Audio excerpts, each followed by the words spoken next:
Back in the summer, we took a cruise from Southampton on P&O Britannia, and we were having 2 weeks in Scandinavia and the Baltics, and we couldn't wait to get on board. As is our tradition, the first thing we did was find a bar for a pina colada, and it was a lovely day. We got to sit outside at the back of the ship in the sun. We spent most of the afternoon here, soaking up the sun with a few drinks, and before we knew it, it was time to sail away. It was a beautiful day to leave Southampton, and our view from the back of the ship here was amazing, and as we were going out, we could see Queen Anne was just about to start following us as well. As you enjoy some shots of us leaving Southampton, let me tell you a little bit about what to expect from this video, and also just myself generally, in case you haven't been here before. So I'm Stephen, and this is McVie Cruise and Travel. Myself and my husband Glenn love travelling, and we love cruising especially. We are obsessed, you might say. This was our 23rd cruise, and we've enjoyed every single one that we've done. In this particular video, we're going to be heading, as I said, to Scandinavia and the Baltics, and the stops that we're going to be going to are Kiel in Germany, and then on to Helsinki in Finland, Tallinn, Estonia, Stockholm and Visby in Sweden, and then finally Copenhagen for an overnight stop. These were all places we hadn't been to before, and we were really looking forward to seeing everything they had to offer. In this particular video, we've got a couple of days at sea before we get to Kiel. So wait and find out what we got up to in Kiel, and I don't want to spoil anything, but have a guess now. Did we spend longer queuing to get into Kiel and back, or in Kiel itself? What do you reckon? So this was our inside cabin, and I'm blaming the seas for the shaky video, not the pina coladas at the bar. But I wanted to try and keep the footage because it is quite good to be able to see what kind of space you've got in an inside cabin, just so you can prepare yourself whether there's going to be enough room. And for 2 weeks, it can feel a little bit cramped, but you can see here the wardrobe area is quite large and quite a few hangers there, so plenty of room to hang all your stuff up. And the cupboards here have got quite a few shelves in them, which are always quite handy for the rest of your clothes as well. So actually, yes, it might be nice to have a bigger room, it would be amazing to have a balcony, but this was perfect for what we needed and fit all of our stuff in it fine. You can see our handy crease release spray tucked away there in the corner in the hope that we don't have to iron everything that we brought with us. P&O do have laundrettes on each deck, so it's really handy to be able to go and iron your own stuff. So we got changed and headed up to the Crow's Nest for a drink before dinner, and these rhubarb bellinis are amazing. So this was the menu from the first night, and I had seen some people say that they've reduced the amount of offerings on there, and I think that probably is true, but there was still a good amount to choose from, and everything we had was really nice, and I thought the portion sizes were pretty good actually, which was a bit of a change from our last cruise that we've done with P&O, where some of the portion sizes were on the smaller side. I had thought I'd recorded a bit more, or taken some pictures at least, of that evening where we went down to the live lounge and watched some of the entertainment that was on board, but I don't seem to have done so. This is the next day, and we had a day at sea. It was off to a bit of a grey start, but it's always nice just being at sea, looking out to the endless views, and having nothing really to worry about, apart from what time are you going to eat, where are you going to go and get a drink, and what drink should you have. We had breakfast in the main dining room, which is always included in your cruise fare, stopped off for coffee in the atrium, and then headed up outside to the main pool area. It wasn't too busy on this grey day, but it was nice to get up and get some fresh air. We must have done something for the rest of the day, but I don't seem to have any video or pictures to prove it. But here we are, dressed up in our finery in the Crow's Nest before our gala night dinner. Here was the celebration night menu, and I had the salmon to start, which was really nice and came with some little bits of caviar as well, which was cool. The steak and prawns was delicious, and I had a dark chocolate and beetroot tart, which was unusual but very nice. I am always too warm dressed up like this and have to step outside whenever I can to cool off. Sometimes I sneak off after dinner to go and get changed into something more comfortable, but not on this night. We were waiting for the captain's party here in the atrium, and also the silent disco was coming up later. Despite being so close, unfortunately I couldn't hear a lot of what the captain was saying, but he introduced a few of the crew, different heads of departments, and also just told us a little bit about where we were going to be going. A bit later we were at the silent disco, also held in the atrium, and it was great fun. Everyone was up dancing, having a good time, and you can always hear what's going on in the different channels of the music by just everyone singing out so loud. I'll need to be careful, I might get copyrighted for this. After the silent disco, I think we headed down to the club for a little bit and then turned in for the night, but not before going outside again to cool off and also just listen to the lovely sounds of the sea. So this was the next day, and I think we spent quite a bit of time here in the glass house. and that might explain why I didn't actually get around to filming anything else. It doesn't seem like I'm very good at this, does it? But it does show you can do as much or as little as you want to on your days at sea. You can just sit around in a bar. We probably played a few games of Uno, no doubt, and maybe wandered around a few times. But this was our dinner anyway that evening, and we really enjoyed it. And I have to say, I really enjoyed all of the food on this cruise, maybe even more than previous ones. And not because they were bad by any means, just that I felt they'd upped their game, and things were put together a bit better, and I think their portion sizes were better. I do love a sunset at sea.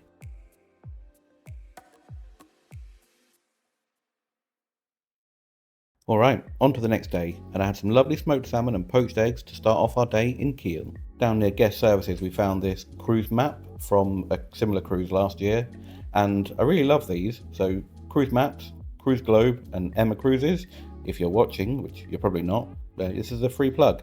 And we have one of these ourselves at home from our cruise we took on P&O Azura last year, and they're really great. But enough about them for a minute. How about giving this video a thumbs up if you've made it this far, and subscribe to my channel if you haven't done already. I would really appreciate it. I try and release new videos every 2 or 3 weeks, and over this particular cruise I've got quite a lot of content to come, so keep an eye out for that. Right, back to Kiel, and here we are getting off the ship. We had to walk all the way through that kind of covered in corridor and down this one as well, which was a bit sweaty because it was quite warm. But there was quite a queue, and as I teased earlier, we did have to spend quite a long time waiting to get into Kiel itself and also back. And this was the queue that we were in, and it took a long time to get through here. They told us there'd been an accident just outside of the port area somewhere, and a few roads had been closed off. So the coaches that would normally have been back and forth had all got stuck, so we had to wait around for some coaches to come back. We finally made it into Kiel, and this is where the shuttle dropped us off. Just down a little bit you've got the Mein Schiff. They've got quite a nice parking spot down here, whereas we were way off in the distance, way behind this warehouse somewhere I think, so not really walkable from there.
Wandering through the town, and we came across this Woolworth, and that was a blast from the past.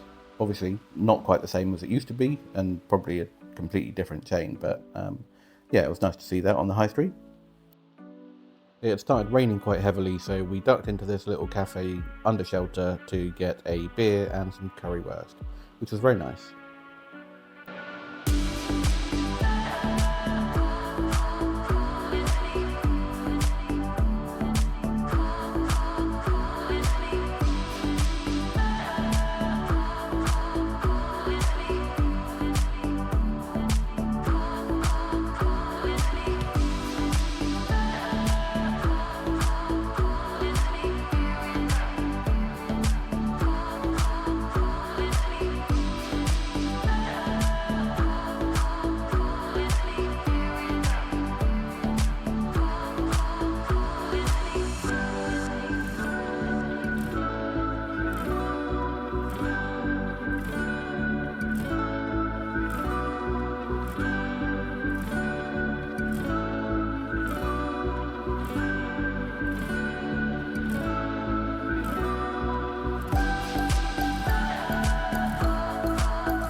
heading back to the shuttle bus pickup point, and unfortunately we were greeted by another big queue.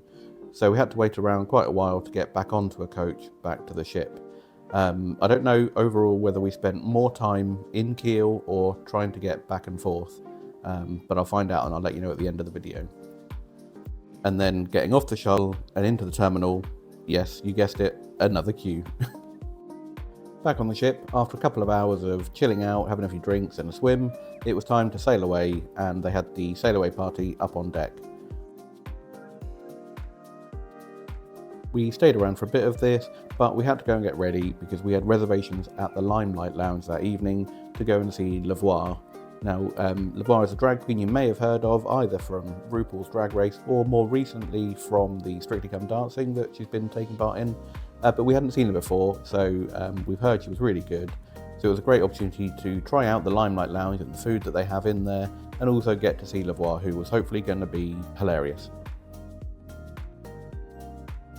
This was our evening in the Limelight Lounge seeing Levoir, and we really enjoyed it. It was amazing. This is an extra charge, so you pay, I think it was £25, and you get 3-course meal and the entertainment for the night.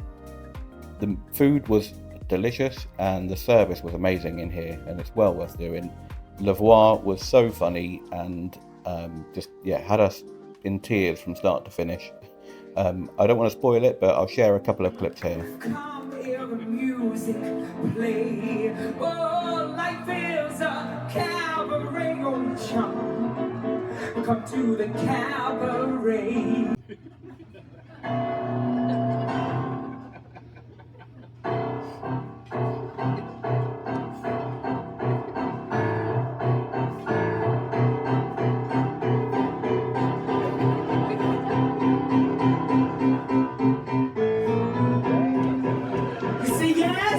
Music lovers.